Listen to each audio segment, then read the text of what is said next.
el año 5774, desde la creación de Adán,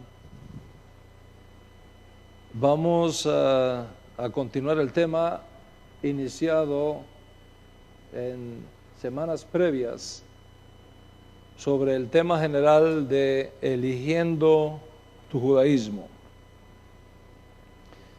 Y lo que vamos a compartir en la clase de hoy está fundamentado en lo que ya enseñamos en 2 clases pasadas. Así que si no estuviste en esas 2 clases pasadas, es importante que la busques y trates de tenerlas, o que solicites ese material informativo de manera que tengas todo el entorno que van a marcar los informes que tengo para ti en la clase de hoy. Hemos venido hablando bajo esta temática general de eligiendo tu judaísmo, de la realidad de una nueva generación de comunidades emergentes formadas por lo que muchos textos de la Escritura identifican como las ovejas perdidas de la casa de Israel, además de los justos de las naciones. Hemos hablado de el judaísmo bíblico como la única religión revelada divinamente que puede demostrar su unicidad como venida del cielo, no algo escondido por ahí que nadie puede demostrar. Hemos hablado que aunque el judaísmo dado por Dios a través de Moisés desde Sinaí es uno solo, con el paso del tiempo y producto de, sobre todas las cosas, el exilio y las condiciones cambiantes del exilio, ese único judaísmo que existe se vio sujeto a nuevas interpretaciones para adaptarlo a las nuevas condiciones del exilio que demandaban un replanteamiento de cómo aplicar lo no cambiable de la Torá a nuevas circunstancias con las cuales nos hemos enfrentado. En otras palabras, el judaísmo bíblico es uno solo, pero debido a las condiciones cambiantes del pueblo y las circunstancias que nos han rodeado en los largos periodos de exilio que hemos vivido en diferentes momentos de nuestra historia nacional, hoy día existe más de una interpretación de aquel único judaísmo. Y como resultado de todo esto, cada uno tiene la responsabilidad de elegir la forma de judaísmo que mejor expresa su nueva identidad. Y hemos dicho que para elegir bien uno debe estar bien informado. Hablamos del peligro de caer en una mentalidad de túnel. Es decir, la casa de Israel, donde ahora te has podido refugiar, es muy grande, y todos tienen lugar en esa casa. Somos muchos, pero un solo cuerpo. Un solo Israel, pero 12 tribus diferentes, 12 banderas diferentes. Un solo judaísmo, pero muchas expresiones de ese judaísmo. Y a mí me gusta siempre ilustrar esto cuando me encuentro con personas que tienen una mentalidad de túnel. Me gusta siempre usar la figura de una manzana diciéndole a un mango: por cuanto tú no eres mango como yo, tú no eres fruta. Entonces, ese tipo de razonamiento chauvinista no tienen lugar en la casa de Israel. Esas expresiones exclusivistas son erradas. Y siempre te lo dije en las dos clases pasadas y te lo vuelvo a repetir ahora, procura evitar ser elitista, exclusivista y pensar que solamente nosotros existimos en el mundo y que si los demás no creen como yo o no practican como yo, no son judíos. Aléjate de esos grupos reaccionarios y fanáticos que te impiden pensar libremente. Y repito, mira que te lo he dicho, no en una vez, sino varias veces, para que cuando te encuentres con ese tipo de mentalidad, ya estés advertido. Y no te dejes arrastrar a un sistema de pensamiento que te prive de tu libertad. Como alguien dijo una vez, rechazo lo que dices, pero doy la vida por tu derecho a decirlo. O sea, a la hora de elegir el tipo de judaísmo que mejor exprese tu identidad judía, debes de tener el máximo de información posible para que precisamente puedas hacer la mejor decisión. Y ese es el objetivo de esta serie. Y es por eso que en las clases pasadas te hablé del judaísmo sinaítico, de todos los eventos que han ocurrido en la historia de nuestro pueblo en sentido general, desde Moisés hasta los días de Yeshua. Y ya para el tiempo cuando nuestro santo maestro, Yeshua Mashiach,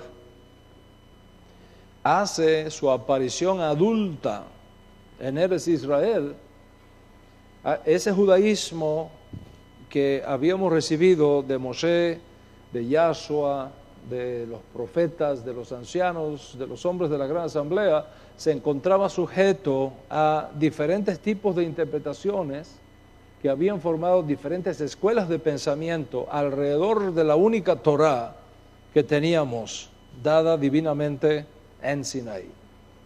Y eso es lo que explica por qué en los días de Yeshua, o lo que se conoce técnicamente como judaísmo del segundo templo, tenemos a los fariseos, tenemos a los saduceos, tenemos a los samaritanos, tenemos a los sicarios, tenemos a los herodianos, tenemos a los esenios, etcétera, etcétera.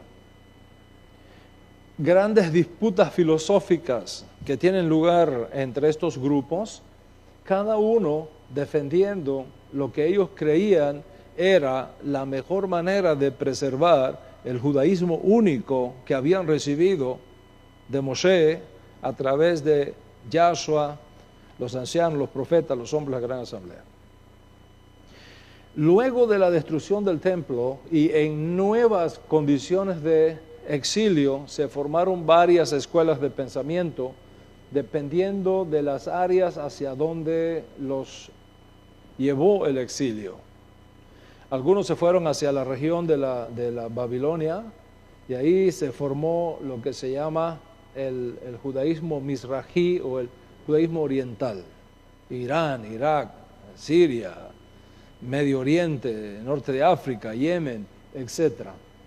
Los que se ubicaron en la antigua Sefarad, España, Portugal, etc., desarrollaron lo que se conoce como el judaísmo sefardita. Y los que fueron hacia las regiones de Europa Occidental, de Europa Oriental, quiero decir, especialmente en el área de Askenaz, lo que hoy día es mayoritariamente Alemania, formaron lo que se conoce como el judaísmo askenazi. Y esto significa que para el siglo XVI ya tenemos bien marcadas estas tres tendencias en que subsiste ahora el judaísmo único que nos vino de Moshe. El oriental, el judaísmo occidental y el judaísmo askenazí. Hablé también de las cosas que comenzaron a ocurrir con estas tres vertientes a partir del siglo XVI, cuando nuevos aires llegan al mundo y comienzan a darse radicalmente impactos en cada una de estas tres vertientes del judaísmo que de alguna manera existían y coexistían para el siglo XVI. Los avances científicos de aquella época, la Revolución Francesa, la Revolución Industrial, cambios de pensamiento, nuevos descubrimientos, la invención de la imprenta, la máquina de vapor, la fábrica, todo lo que empezó a cambiar el mundo en aquella época tuvo un impacto, sin duda, en cada una de estas tres expresiones del judaísmo que subsistían para esa época, el Mizrahi, el Sefardí y el Askenazí. Esas nuevas condiciones de vida que se dan en Europa, que centran el pensamiento filosófico de la época en el hombre, en el libre pensamiento, una sociedad más abierta, el avance científico, el surgimiento de fábricas, nuevas formas de generar riqueza, toda esa revolución industrial, toda esa revolución intelectual, cultural, etcétera, impactó a la comunidad judía de tal manera que estaban ante un tremendo desafío. ¿Cuál es el desafío? Seguir aislada y escondida de la sociedad, que la comunidad judía siguiera aislada y escondida de la sociedad en una mentalidad de gueto, escondidos de la sociedad, o abandonar ese aislamiento social y participar de lo que era inevitable en aquella región del mundo. Entonces comienzan a darse dos tendencias. La tendencia de una parte de la comunidad judía a rechazar toda forma de modernidad y seguir con los esquemas que habían vivido en toda la Edad Media, o la otra tendencia, abrirse al mundo, crear nuevas estructuras para la comunidad judía, romper con lo que ellos consideraban eran formas obsoletas del judaísmo, es decir, dejar a un lado el anacronismo de un antiguo sistema que no estaba trayendo progreso social, sino pobreza a las comunidades judías, y de alguna manera encauzar la fe judía dentro de los nuevos vientos que están soplando en Europa. Fue esa segunda tendencia lo que provocó que los judíos, muchos judíos, comenzaran a salir del sistema rabínico tradicional y comenzaran a tener encuentros filosóficos con el pensamiento industrialista que se estaba dando en Europa, con el pensamiento reformista científico que estaba dándose en Europa. Y en la clase pasada hablé de las tensiones que comienzan a darse entre los judíos que defendían mantenerse con esa mentalidad de gueto, de escondida, aislada del mundo, para poder preservar lo que ellos consideraban que era la fe judía auténtica, y los judíos de la segunda tendencia que apostaban por abrirse al mundo e integrarse a los nuevos aires modernistas que se están dando en Europa. Los judíos que rechazaban abrirse a los cambios argumentaban que de unirse a esa tendencia llevaría a la apostasía y a la pérdida del judaísmo. Y los que favorecían los cambios afirmaban todo lo contrario, que es la única manera de hacer al judaísmo relevante en las nuevas realidades del mundo. Y en la batalla filosófica que se da entre los que no querían participar de los cambios y los que sí querían participar de los cambios, se creó lo que era inevitable, lo que era cuestión de tiempo. Rabinos comienzan a levantarse y a enseñar que el judaísmo sinaítico no tenía como meta exclusivamente la fe religiosa, sino también el adelanto social de la comunidad judía y el adelanto científico de la comunidad judía. Comenzaron a enseñar que la fe judía no tiene por qué estar en contra de la razón y que por tanto debía darse una liberación de la razón para establecer organizaciones sociales diferentes de la sinagoga, donde permitiera al pensamiento judío no solamente participar, sino incluso triunfar en el campo del arte, la ciencia, la técnica, el aporte al mundo. Los que rechazaban cualquier diálogo con aquellos nuevos vientos, pensaban diferente. Pensaban que la salvación de la comunidad judía estaría en mantenerse aislada del mundo, porque ello pondría un cerco de protección contra la apostasía y la pérdida del judaísmo.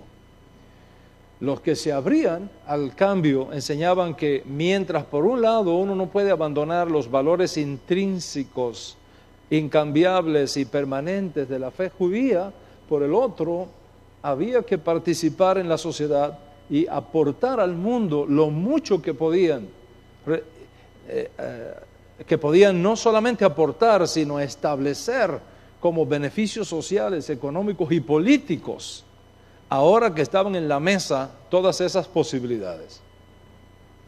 Y expliqué cómo esa tendencia innovadora comenzó a crear instituciones educacionales para los jóvenes judíos que querían participar de lo que ellos llamaban la emancipación social y la ruptura con las comunidades judías que rechazaban esa participación, que fue el resultado de ese proceso.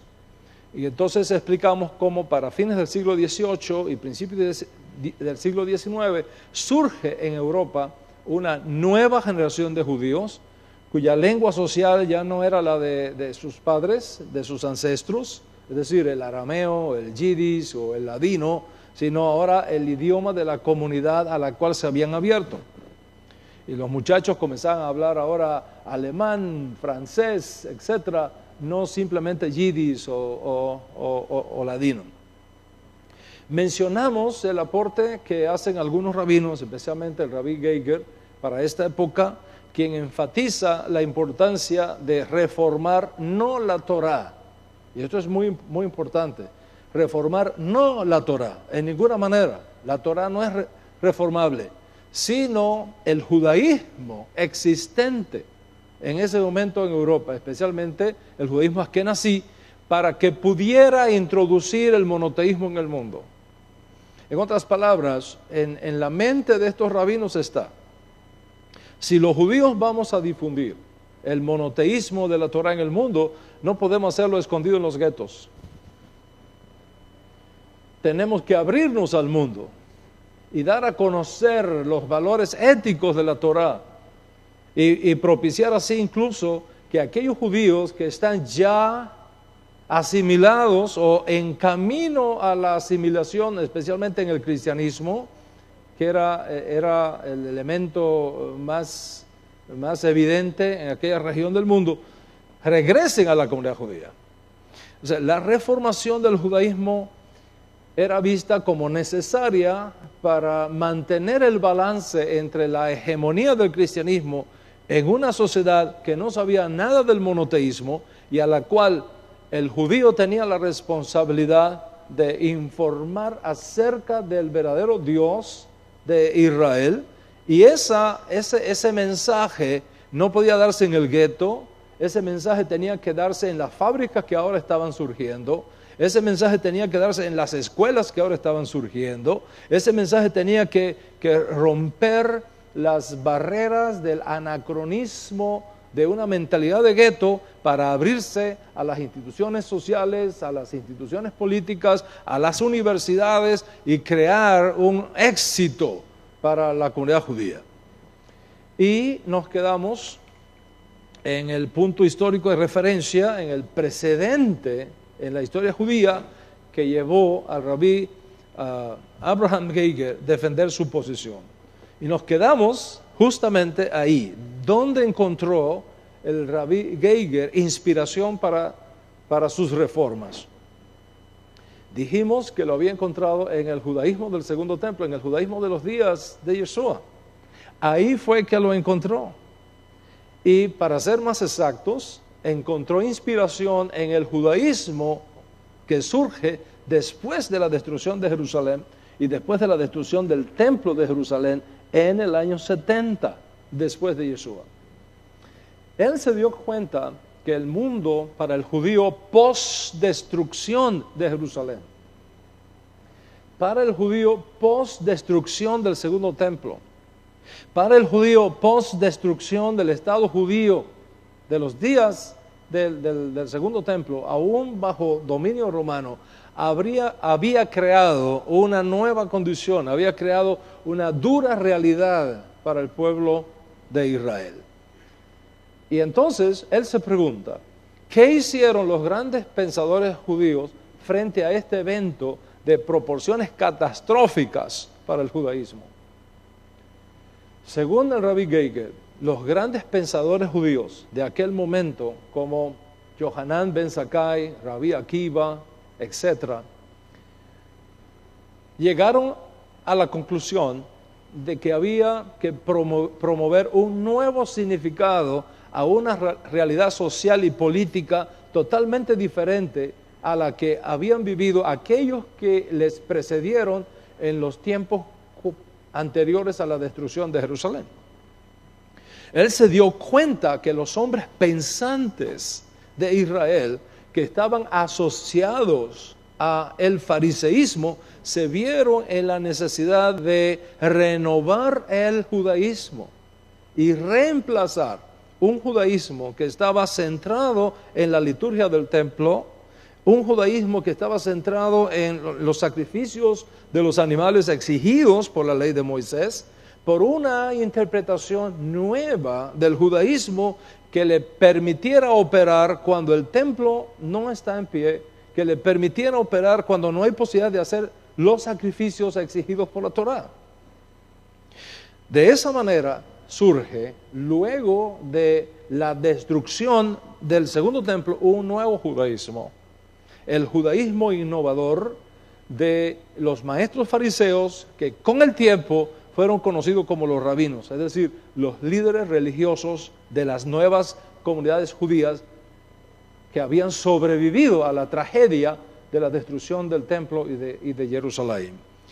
Para Geiger, los nuevos rabinos crearon un sistema temporal sustitutivo del templo, enfocados ahora en la tefilá, la teshuvá y las buenas obras.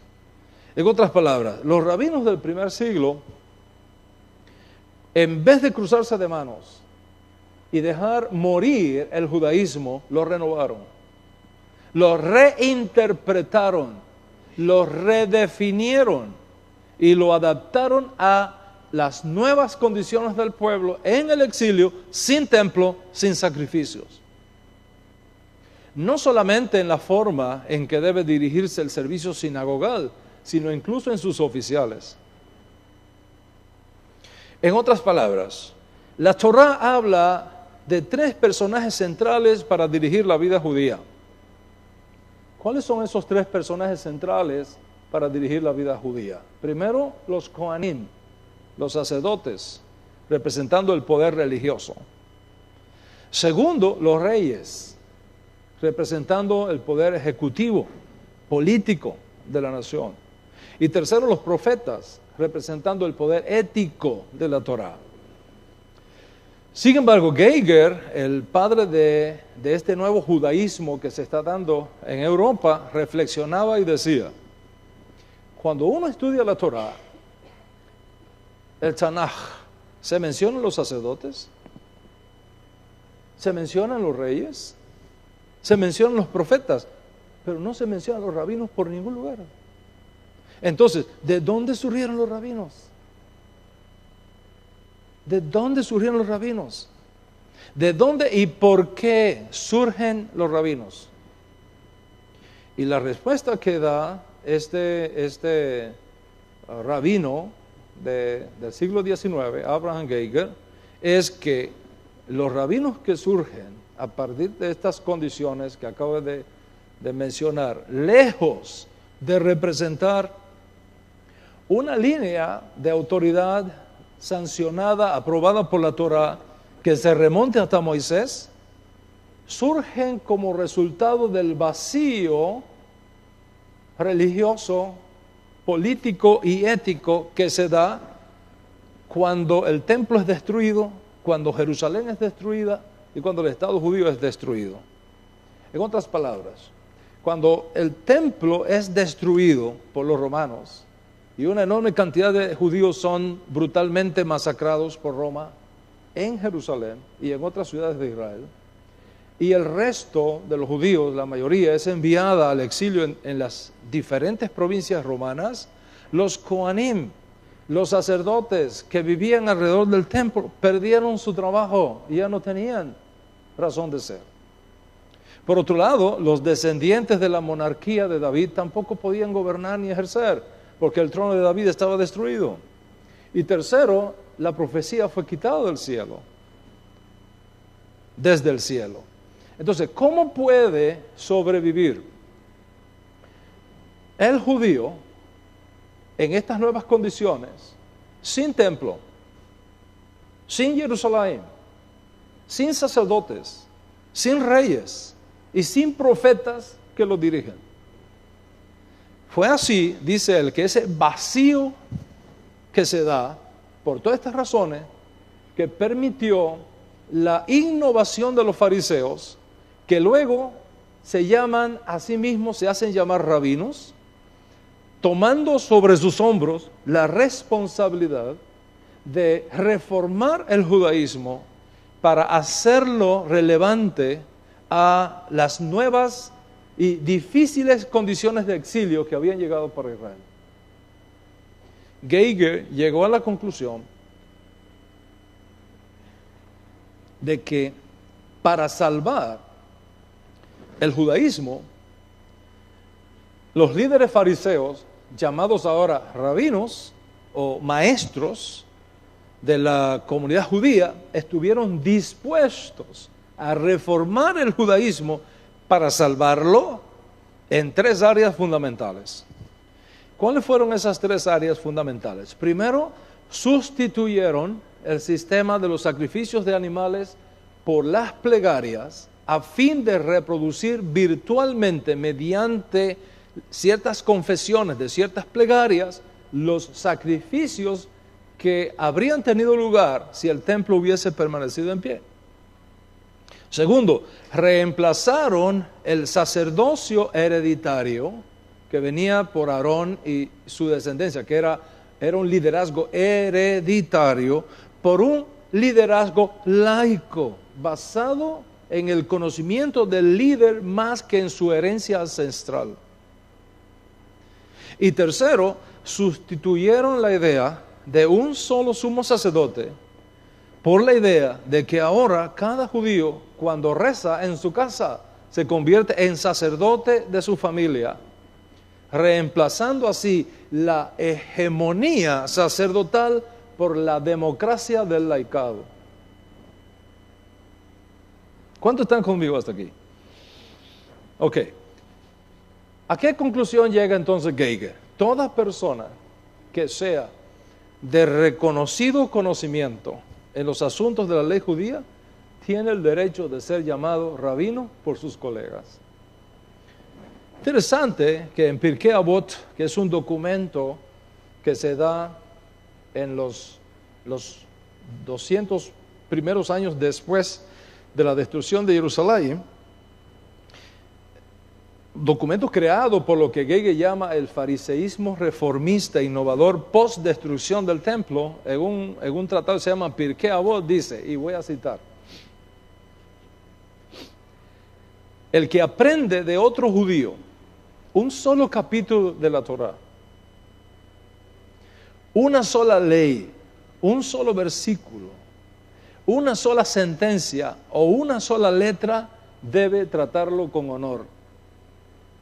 Esto lo aprendemos de David, rey de Israel, quien aprendió de Ahitofel solamente dos cosas, y sin embargo David lo llama mi guía, mi familiar, mi maestro.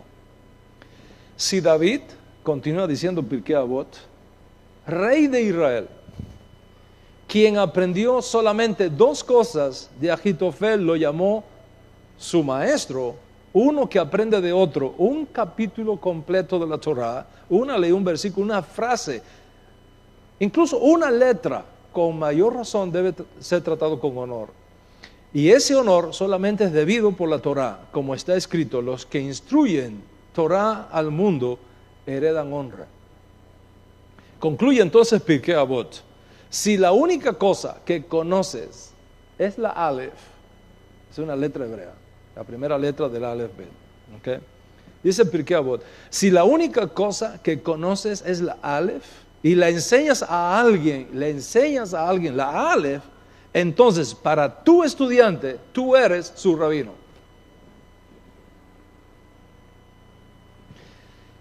En otras palabras, dice Geiger, haciendo todo este análisis, todo judío que sea capaz de enseñar Torah,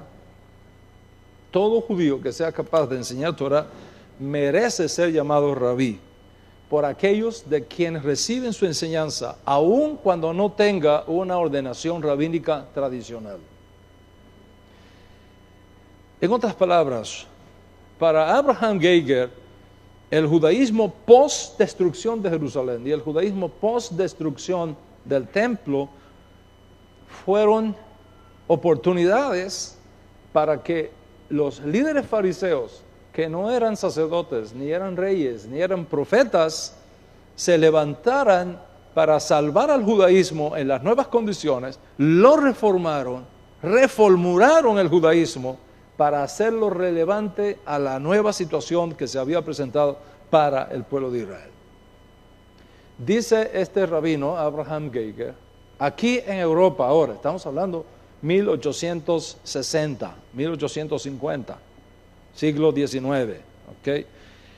Aquí en donde estamos, en Askenaz, en Europa, en Alemania, las cosas están cambiando.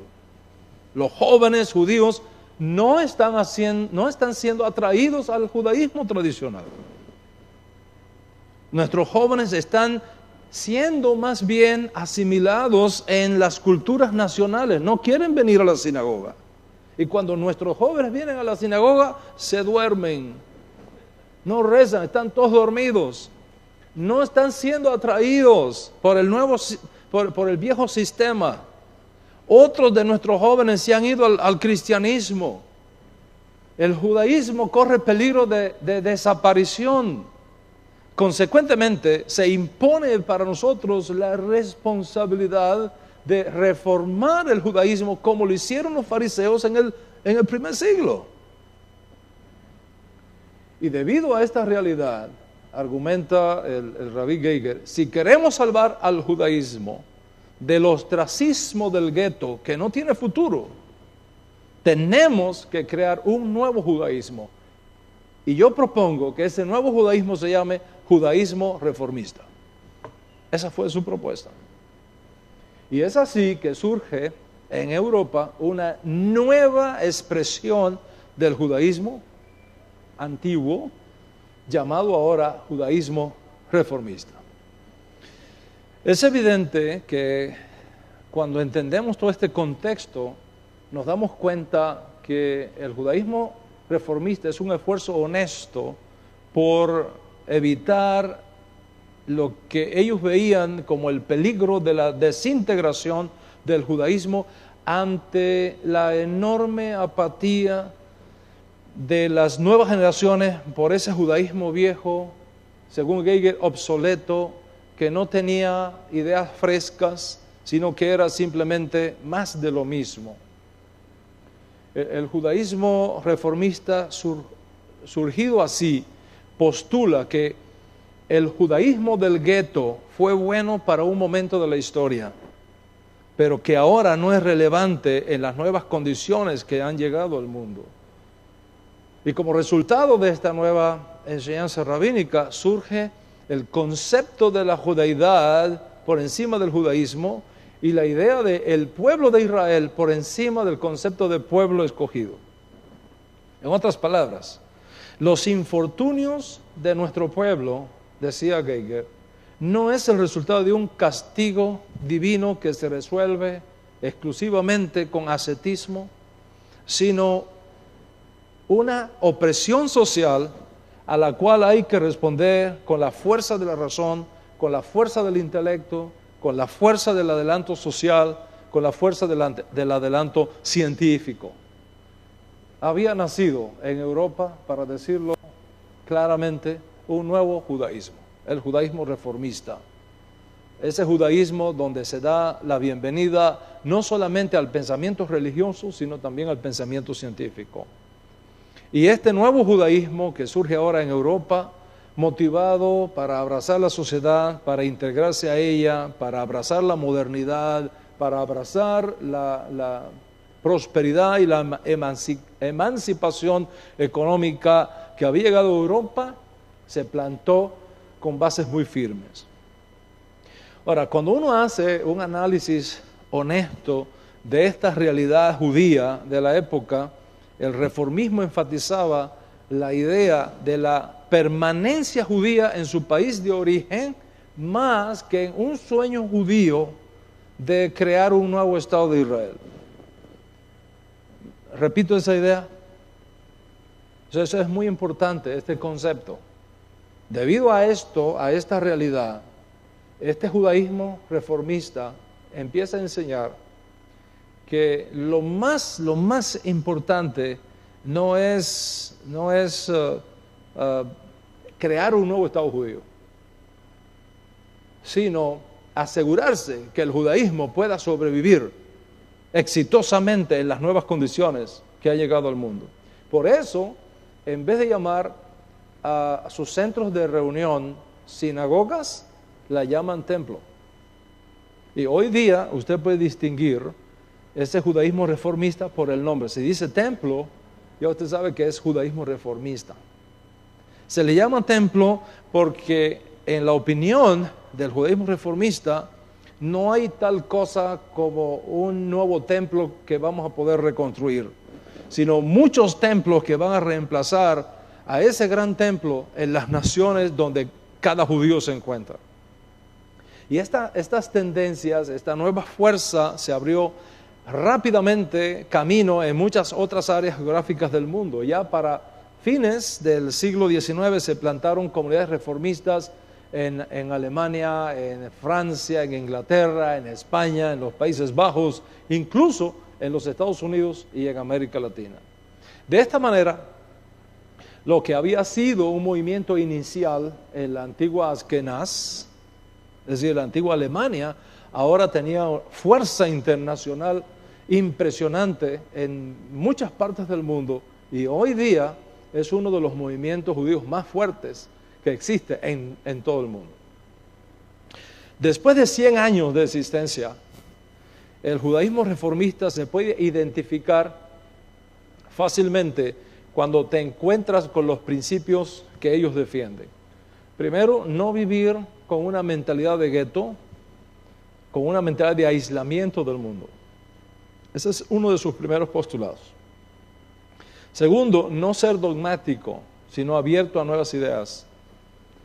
Tercero, el monoteísmo bíblico, tanto en el concepto de unidad de Dios como el concepto de unicidad de Dios, es de un valor no negociable.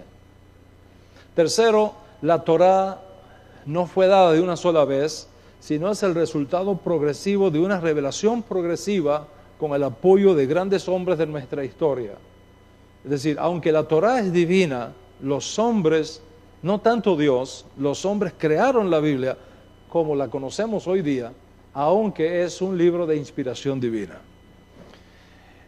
Otro argumento muy fuerte del judaísmo reformista, la ciencia y la técnica tienen que ir de mano con la Torá. Al mismo tiempo que se mantienen los principios inquebrantables de un solo Dios, una sola Torá, un solo Israel. Otro principio que uno al conocerlo identifica a este movimiento, cada vez que sea necesario, el judaísmo debe revisarse para actualizarlo a las nuevas condiciones sociales, evitando sobre todas las cosas que las liturgias que usemos en nuestros templos sean imprecisas. Asegurarnos que la liturgia sea dada en una lengua que la gente lo entienda y que la liturgia esté desprovista de la alegría que trae la música y los instrumentos musicales.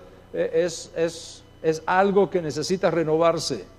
El sueño judío de paz y de justicia tiene que ir acompañado de la alegría en el servicio de Torah. Y es por eso que en el judaísmo reformista se incorporan el órgano, se incorpora el piano, se incorporan los instrumentos musicales, etcétera, etcétera.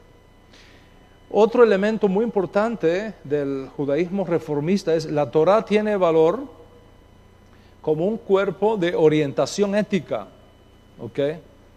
Pero el judío no está obligado a vivir bajo los estrictos desafíos de la halajá, sino los dictados de su propia conciencia bajo la iluminación ética de la Torá. Otro valor del judaísmo reformista es las mujeres tienen los mismos derechos que los hombres y por tanto las mujeres no tienen por qué ser segregadas detrás de una cortina como si fueran seres contaminantes o como si fueran seres de segunda clase, sino que estén junto con su familia, junto con los hombres que componen la unidad familiar, como existía en las sinagogas antiguas de Israel, según ha sido descubierto por la arqueología. Otro postulado del judaísmo reformista es si una mujer demuestra que tiene capacidad intelectual para estudiar Torah, debe dársele la misma oportunidad de estudiar que el hombre e incluso, si califica, ser ordenada como rabina. Ese es otro postulado del judaísmo reformista. Otro postulado importante del judaísmo reformista, el judaísmo en general y el judío en particular, existimos en el mundo para sanar al mundo, para salvar al mundo, para redimir al mundo. Por tanto, todo aquello que sea propicio para sanar al mundo, todo lo que sea propicio para traer paz y esperanza en el mundo, debe ser bienvenido y debemos apoyarlo aunque no venga de un judío. Aunque venga de otra persona que no sea judía, si es una cosa buena, si trae paz al mundo, nosotros debemos apoyar eso también.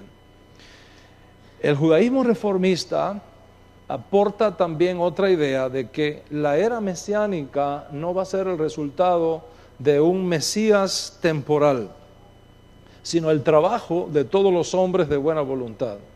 Consecuentemente, el judío debe trabajar por la justicia social con todas las demás personas de buena voluntad y no ser exclusivista, no ser elitista en sus prácticas, en sus costumbres sociales. Otro postulado de este judaísmo nuevo que surge en el mundo y que estoy tratando de explicar aquí, del judaísmo reformista, es que los mandamientos y los preceptos no son exclusivamente para el hombre de ayer, sino también para el hombre moderno.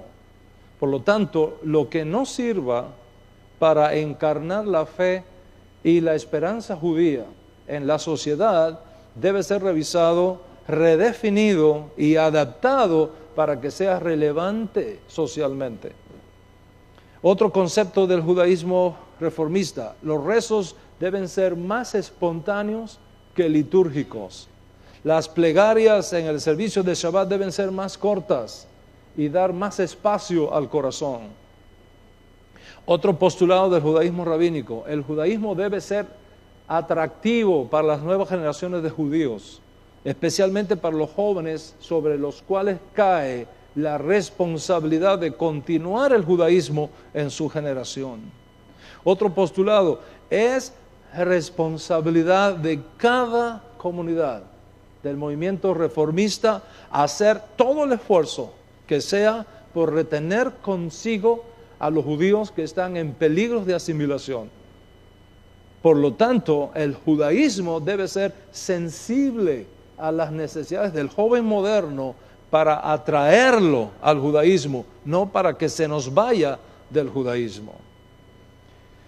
Otro concepto del judaísmo reformista en su postulado, en su propuesta, es que el judaísmo tradicional, con una mentalidad de gueto, es el culpable de que el judío no quiera vivir su judaísmo, porque cierra, en la opinión del judaísmo reformista, cierra toda posibilidad de desarrollo social y de integración cultural, sin que eso signifique necesariamente la fe de la esencia de la vida judía, porque ese judaísmo, afirma Geiger, no ha sabido responder a los desafíos del mundo real. El judaísmo tradicional, aislado, con mentalidad de gueto, dice Geiger, no ha sido capaz de dar una respuesta al mundo moderno. Consecuentemente, en la propuesta está que el judaísmo debe ser capaz de responder al hombre moderno que vive en un mundo totalmente diferente a la Edad Media, totalmente diferente al primer siglo, haciéndolo relevante en cada generación. En otras palabras, según el judaísmo reformista, sin capacidad de adaptación corremos el peligro de ser asimilados y perecer. ¿Cuántos están conmigo hasta aquí? All right. Ahora, con estos puntos de referencia, usted podrá decir, ¿esto es una comunidad reformada o no es una comunidad reformada? ¿Cómo es esto acá, rabino? Porque las mujeres y los hombres, yo veo que se sientan juntos aquí. Eso es justamente una propuesta del judaísmo reformista. Entonces, ¿qué es esto acá? Vamos a seguir mirando, vamos a seguir estudiando para ver qué tanto estamos nosotros, dónde estamos nosotros en todo este mundo. El judaísmo reformista propone un judaísmo que afecte la mente, que llegue al corazón, que toque los sentimientos de una alma judía y que supla las necesidades espirituales de la gente. Eso es lo que está proponiendo. Si lo han logrado o no, no es el punto que estamos tratando acá. En otras palabras, todo judaísmo que no trae vida relevante al judío en su realidad social moderna, no vale la pena preservarlo, sino reformarlo para que sirva a las nuevas generaciones. En otras palabras, el judaísmo no debe ser una imposición ni obligación de unos pocos sobre los muchos, porque este tipo de judaísmo medieval, afirma el judaísmo reformista, lo único que hace es generar culpabilidad. En otras palabras, uno debe hacer las cosas porque las entienda y porque las sienta. Uno debe hacer las cosas porque lo considere que es correcto, sin estar restringido a un centro de imposición halágica extrema que impone su propia voluntad y que impone sus propios puntos de vista sin tener en cuenta mi conciencia y sin tener en cuenta mi inteligencia. En otras palabras, que cada judío tenga suficiente espacio para decidir, no como una marioneta en un circo, sino como una persona que es responsable de sus actos delante de Dios y de la sociedad, la mejor manera que él considere que puede expresar su judaidad. Entonces, este judaísmo reformista que surge propone entonces que mientras la ley dada por Dios y escrita por los hombres tiene elementos que no pueden ser cambiados nunca, que no pueden ser negociados nunca, tiene otros elementos, no obstante, que están sujetos a revisión, que tienen que estar sujetos a reformación para adaptarlos de una forma inteligente y científica a las nuevas condiciones de las nuevas comunidades emergentes en el mundo y de las nuevas realidades sociales emergentes en el mundo. Geiger compara esto con quitar la cáscara de un banano y comerte lo que está dentro. O sea, ¿qué representa la cáscara y el banano que la envuelve? Lo que está dentro, ¿qué cosa es? Son los valores no negociables del judaísmo dado en Sinaí. Esos valores no negociables no pueden ser tocados. Pero la cáscara, ¿qué representa? Dice el judaísmo reformista, la cáscara del banano representa las normas rabínicas impuestas que no hacen del judaísmo algo relevante para el judío moderno, sino que lo lanza a vivir, vestir y actuar como si aún estuviera en la Edad Media. Esto es, en resumen, la alternativa que propone el judaísmo reformista. ¿Cuántos están conmigo hasta aquí? En otras palabras, aquello que fue bueno para el judío en el primer siglo, o aquello que fue bueno para el judío en la Edad Media, aunque fue significativo en aquel momento, no necesariamente es significativo para el momento actual. Consecuentemente, persistir en sostener algo que es irrelevante al mundo moderno, lejos de beneficiar al judaísmo, lo daña. En otras palabras, el judaísmo reformista propone que los mandamientos dados por los hombres pueden cambiar y que los líderes de cada comunidad judía deben ser capaces de tener suficiente conciencia social para evaluar prácticas y costumbres que sean relevantes a su comunidad. Y aquellas prácticas y costumbres que no son ya más relevantes a su comunidad, reformarlas para que sean relevantes.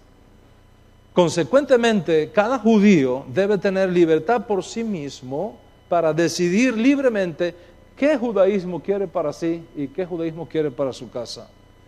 Y debe tener libertad de escoger el judaísmo que para él tiene mayor relevancia, mayor significado, mayor trascendencia, sin temor a ser criticado, sin temor a ser rechazado y sin temor a ser perseguido. En otras palabras, lo que define mi judeidad es mi compromiso con los mandamientos incambiables de la Torá, mi libre conciencia para adoptar para mí y para mi casa aquellos elementos culturales que no son cambiables, pero que hacen de mi judaísmo algo relevante en cada generación. Este es el postulado. ¿Cómo interpreta entonces el judaísmo reformista el hecho de que Israel es el pueblo elegido? Es una nación elegida. Esta es la respuesta que da el Rabbi Geiger. Debido a que el Eterno ha elegido a Israel para cumplir una misión, es responsabilidad del judío preservar el judaísmo que sea relevante a cada generación, por un lado, y difundir las enseñanzas monoteístas y éticas de la Torá por el otro, que constituyen la forma más elevada en que el hombre puede concebir el bien con la mira de crear un mundo nuevo, es decir, la edad mesiánica con paz y justicia para todos. Ese es el postulado. En otras palabras, el judaísmo reformista enseña que el judaísmo no debe ser el dictador del mundo, sino el maestro del mundo.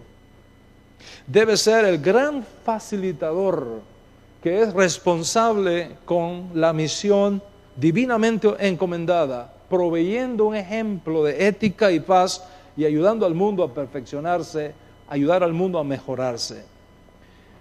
Para el judaísmo reformista no debemos esperar una intervención divina por medio de algún Mesías personal, descendiente biológico de David, para crear una edad mesiánica, sino que eso es responsabilidad de toda la humanidad, de todos los hombres de buena voluntad. Y para que eso suceda, el judío que tiene la revelación más extraordinaria de la religión que existe en el mundo, que es la Torá, debe ser capaz de guiar al mundo hacia ese glorioso final que debe tener la historia humana. Esto es, señores, a grandes rasgos, la propuesta del judaísmo reformista. Una interpretación moderna del judaísmo sinaítico como había sido redefinido en las tres corrientes posteriores a la destrucción del templo, es decir, el judaísmo oriental, el judaísmo occidental y el judaísmo askenazi. En conclusión, el judaísmo actualmente no es monolítico. Recuerda que hay dos cosas que debes conocer.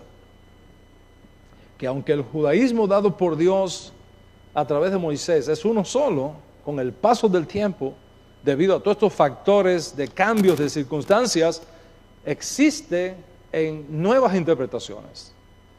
Segundo, que cada uno de nosotros es responsable de elegir el tipo de judaísmo que quiere tomar como expresión de su nueva identidad judía. En otras palabras, que nadie te debe imponer qué judaísmo tú debes elegir para expresar tu nueva identidad y tu nueva experiencia de retorno, sino que eso es tu responsabilidad. Tú eres libre de elegir el tipo de judaísmo que deseas como expresión religiosa, social de tu identidad judía, y nadie más puede hacer esa elección que tú mismo, tú misma. Es decir, ser judío es una cosa, cómo expreso mi judeidad es otra cosa. Y es aquí donde tú tienes que hacer tu elección, una buena elección. Y para hacer una buena elección es necesario tener la mejor información posible. Porque como dije en clases pasadas, la mayoría de nuestros problemas vienen por errores que cometemos en elecciones fundamentadas en falta de información. Y el propósito de esta serie es precisamente darte toda la información básica que tú necesitas para que tú hagas decisiones inteligentes y decisiones apropiadas. Y justamente aquí te recuerdo 3 cosas importantes que ya hemos estudiado. Primero, al momento que alguien te diga que tú no eres libre para elegir, coloca una banderita roja ahí. Segundo, al momento que alguien te diga que el único judaísmo que vale es el que ellos tienen, pon una banderita roja ahí. Y tercero, al momento que tú elijas tu judaísmo y tu rabino, es decir, tu guía espiritual, deja de andar curioseando otras expresiones del judaísmo y sé consecuente con tu elección. Sé fiel a tu nueva comunidad judía y sé fiel a tu rabino. Es decir, tú no puedes tener 2 congregaciones o 2 rabinos. Tú no puedes tener 3 congregaciones y 3 rabinos. Tienes que tener una sola comunidad con la cual te identificas plenamente. Y un solo rabino, un solo guía espiritual. Y si el que ahora tiene no te satisface o no le tienes confianza, sigue buscando hasta que lo encuentres. Y entonces sé consecuente con su vocación, respétalo, instrúyete a sus pies y no permitas que nadie te lo ofenda en tu cara. Y no permitas que te hagan propuestas que rayan en adulterio espiritual. Simplemente cuando te lleguen esos emails con mentalidades de gueto, bloquéalo, que no te llegue más. En otras palabras, aunque el judaísmo tiene muchas facetas y muchas tradiciones y muchas expresiones, tú no puedes pasarte la vida saltando de judaísmo en judaísmo. No puedes pasarte la vida saltando de mercado judío en mercado judío. No puedes pasarte la vida de rabino en rabino. Conoce bien entonces, elige responsablemente y sé consecuente con tus decisiones. Porque no vas a encontrar, eso sí te digo, una comunidad perfecta. No vas a encontrar un judaísmo perfecto. No vas a encontrar un rabino perfecto. Y si tú encuentras una comunidad judía perfecta, cuando llegues la echas a perder. Estamos hablando, señores, de diferentes enfoques. Estamos hablando de diferentes perspectivas, diferentes tradiciones. Y tú debes conocerlas bien para hacer decisiones correctas. Esta serie, repito, tiene como objetivo que sepas actualmente no hay un solo judaísmo, sino diferentes tradiciones, diferentes expresiones del judaísmo único, revelado a través de Moshe, nuestro maestro.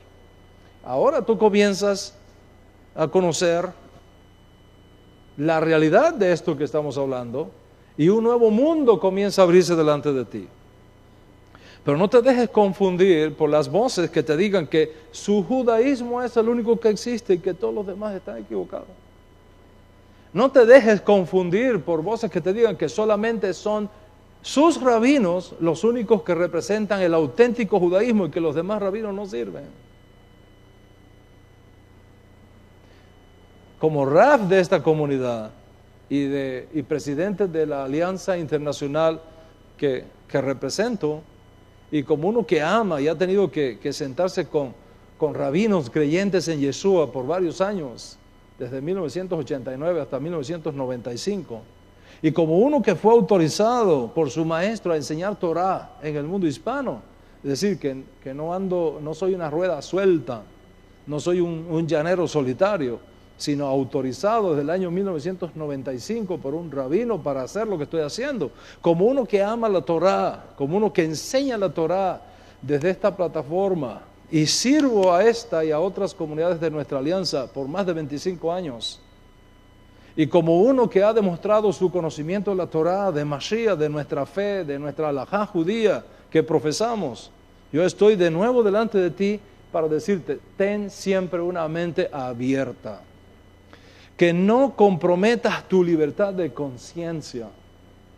Que no te dejes arrastrar por esas voces que afirman ser los únicos representantes del judaísmo y que los demás no valen. No es así. Hay muchas corrientes, hay muchas tradiciones, hay muchas prácticas y hay muchas costumbres que provienen ciertamente de ese tronco común que es el judaísmo bíblico, ese judaísmo que nos fue preservado por Moshe, por Yahshua, por los ancianos, por los profetas, por los hombres de la gran asamblea, ese judaísmo único, ese tronco común, pero que sobrevive hoy día debido a todos estos factores que hemos mencionado de muchas maneras y con muchas vertientes. Conocer esto es importante porque te hará libre. Decía un gran maestro secular de nuestro pueblo cubano del siglo XIX, ser cultos para ser libres. Mientras más conocemos, más capacidad tenemos de ser libres. Hoy te he mostrado la propuesta del judaísmo reformista y sus más importantes enunciados. Por supuesto, debes de saber esto. Cuando surge este judaísmo reformista hubo una reacción muy fuerte. Otras voces del judaísmo se han levantado diciendo la propuesta del judaísmo reformista es inaceptable. La propuesta del judaísmo reformista va a acabar con el judaísmo en el mundo. De eso vamos a hablar en otras conferencias, para que veas qué otro judaísmo surge como respuesta a esta propuesta del judaísmo reformista. Y luego, para ser totalmente honesto contigo, es mi deber exponerte las diferentes ramas que hoy existen del judaísmo. Y para ser consecuente, te voy a mostrar también por qué el judaísmo que yo he elegido para mí, por qué el judaísmo que hemos elegido para nuestra alianza, por qué este judaísmo y no otras propuestas. Y aunque nuestra elección no es perfecta, es a nuestra entera satisfacción más que el resto. Y te voy a mostrar por qué. Y también te mostraré por qué debemos amar y respetar otras expresiones del judaísmo que existe, aun cuando no compartamos muchas cosas de sus prácticas y de sus planteamientos. Les voy a confesar algo. Recibí de un amigo hace 2 o 3 días un correo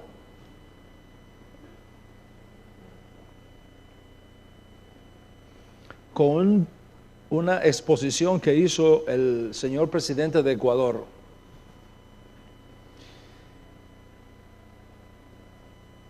Sobre Israel. Tengo por ahí el link. Si alguno de ustedes lo quiere, después el Shabbat se lo envío, para que lo vean en sus casas con calma. Pero todos nosotros sabemos la tendencia política de estos nuevos jóvenes gobernantes de América Latina. Correa, Evo, Maduro,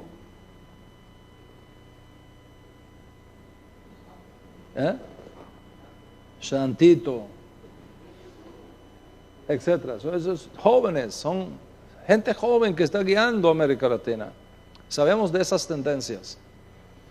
Pero me maravilló escuchar del señor presidente de Ecuador esta exposición que hizo de Israel, diciendo que Israel representa el mejor adelanto científico que Ecuador debe copiar.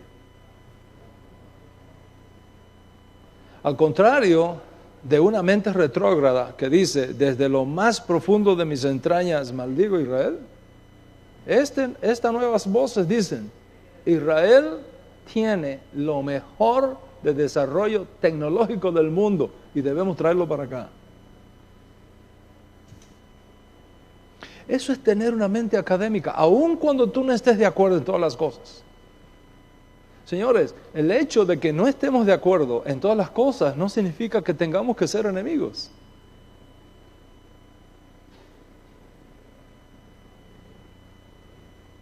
Entonces, en aquellas cosas que nos unen y que son las mayorías, vamos a trabajar juntos. En aquellas cosas en que no estamos de acuerdo, vamos a respetarnos. Y en todas las cosas vamos a amarnos. Porque si no hay amor, ¿de qué nos vale nada?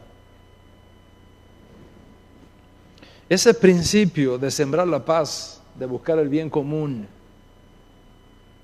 y evita crearte odio sin causa. Los otros días estaba hablando con un joven, no voy a decir de dónde, casado, tiene dos, tres niños, le enseñamos Torah, es de uno de nuestros países de América, y él decide hacer aliyá. Nosotros tenemos en nuestra alianza un principio, y es que todo líder de la alianza que decida hacer aliyá tiene que renunciar a la membresía de nuestra alianza. Tiene que mandar una carta de renuncia. ¿Por qué? Para hacerle fácil lo difícil del proceso. Por cuanto en Israel, en el rabinato de Israel que controla todo lo que son las conversiones, está la idea de la Edad Media todavía, lamentablemente, de que todo judío que crea que Jesús es el Mesías, deja de ser judío. Todo judío que crea en Yeshua, deja de ser judío. Y si por esa definición no eres judío, entonces tú no tienes derecho a ser aliyá. Para facilitar ese proceso, cuando un líder o un miembro de la comunidad decide hacer aliyá, nosotros le decimos, ¿sabes qué? Desconéctate de nosotros. Desconéctate, eso te va a facilitar el proceso de ir a vivir a Israel, como es el objetivo final de toda esta historia.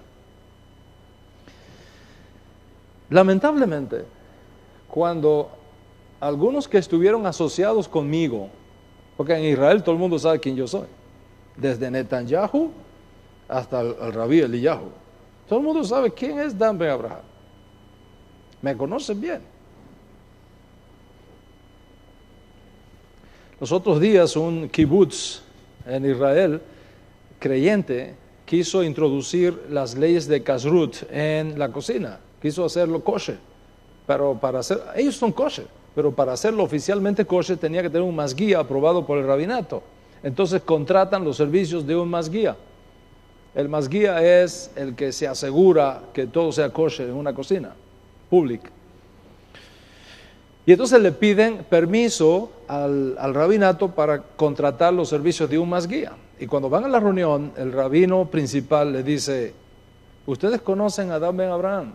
Dice, él no es el que está detrás de toda esta idea. Dice, me conocen, ellos saben quién yo soy. Pero yo también sé quiénes son ellos. Nos conocemos bien, los dos. Entonces, a veces sucede que las personas quieren hacer aliyá y entonces, para protegerse de que no están conectados con Yeshua y mucho menos conmigo, se vuelven mis enemigos. Entonces se ponen a hacer videos en contra de Yeshua, en contra de mí, en contra de lo que nosotros creemos. Y es una guerra filosófica a muerte. Y es claro, ¿por qué lo hacen? Porque quieren limpiar su nombre. Quieren hacerles ver a los rabinos en Israel, no, yo no tengo nada que ver con Dan Ben Abraham. Yo no tengo nada que ver con Yeshua. Mira, te lo voy a demostrar. Y empiezan a hacer todas esas cosas. No hay necesidad de eso. Si usted va a hacer, mire, se lo digo a ustedes y a ustedes que me están viendo mundialmente. El día que tú quieras hacer aliyá, te vas a Israel porque realmente Dios te llama a ser aliyah. Pero tú no vas a Israel a hacerle una carga al gobierno. Tú no tienes que ir a Israel con esa estúpida idea de que vamos a Israel, como me han acusado, de que yo estoy mandando gente para convertir a los judíos al cristianismo. Imagínense usted, a esta altura, con esos vientos. En primer lugar, al judío no hay que convertirlo a nada. El judío tiene una relación de pacto con Dios, a través de Moshe, a través de Brit Milá. ¿De qué conversión estamos hablando? ¿A qué Dios se va a convertir el judío? Bueno, cuando un musulmán se convierte, tiene que abandonar a Alá y aceptar al nuevo Dios de Israel. ¿Me explico? Y tiene que cambiar el Corán por un Tanaj. ¿Cuánto entiende lo que te habla? Y lo mismo en cualquier otra religión del mundo. Pero cuando un judío decide hacer aliyah, no tiene que cambiar de Torah. El judío tiene la Torah auténtica, tiene al Dios auténtico, tiene los mandamientos auténticos. ¿De qué conversión estamos hablando? Entonces, es sumamente importante que no nos dejemos arrastrar por este tipo de mentalidades retrógradas, por este tipo de mentalidades chauvinistas, por este tipo de filosofía que yo lo considero terrorismo espiritual, de estar invadiendo las computadoras del mundo con mensajes de destrucción, de odio sin causa, simplemente para limpiar tu nombre, para que te aplaudan por ganar el respeto de aquellos que tú consideras que te puedan hacer daño en tu proceso de aliyah. ¿De qué estamos hablando? Entonces, es muy importante que nosotros entendamos que son más las cosas que nos unen, que podemos trabajar en consenso, y que en aquellas cosas que nos separan tengamos respeto mutuo, y que en todo tengamos amor. Porque Él nos enseñó a amar incluso a los que nos ofenden y nos odian sin causa y nos llevan la contraria por nuestra libre y soberana elección. Y esto vamos a hacer, si Dios nos lo permite, por amor a ti, por amor a tu fe y a tu judaísmo, para que lo que tú elijas no descanse en la opinión de los hombres, sino en la decisión de tu conciencia. Cuando tú tengas todos los puntos de referencia necesarios para hacer una elección inteligente, noble, soberana, sin presiones externas, sin coacciones reaccionarias de mentes retrógradas que lejos de sumar restan y frenan el avance de los nobles ideales de nuestra fe judía. Y ese es el propósito. Y luego que tengamos todo este abanico, luego que tengamos todas estas opciones, y luego que tú sepas por qué yo elegí el judaísmo que profeso, que cada uno de ustedes, tanto aquí presentes como los que me están viendo en todas partes del mundo o que me verán en estos días, porque vamos a tener este video, esta clase de hoy disponible al mundo por los próximos 3-4 semanas, tú puedes hacer tu elección de una forma transparente, porque tú tienes el derecho a hacer esa elección y tienes el derecho a ser respetado y protegido por hacer esa elección. Hoy tenemos que darle gracias al Eterno, porque en Israel las cosas están cambiando y están cambiando para bien, como el hecho de que hasta hace unos días atrás solamente las conversiones que aceptaban eran las que venían de ciertos rabinos. Gracias a Dios, ahora las cosas han cambiado y la Knesset, el Congreso de Israel, ha aprobado un proyecto de ley en la cual no solamente los rabinos ortodoxos tienen ese derecho, también los rabinos conservadores tienen ese derecho, también los rabinos reformistas tienen ese derecho, y eventualmente los rabinos que creemos que Yeshua es el Mashiach tendrán ese derecho también. es cuestión de tiempo, es cuestión de mantenernos firmes y no cambiar nuestros principios. Es cuestión de mostrar al mundo la seriedad de la fe que tenemos y la seriedad del judaísmo que profesamos, de tal manera que traigamos honor a Hashem, honor a la Torah y honor a nuestro pueblo Israel. Paz sea sobre ustedes y paz sea sobre toda la casa de Israel, ahora y siempre. Amén y amén.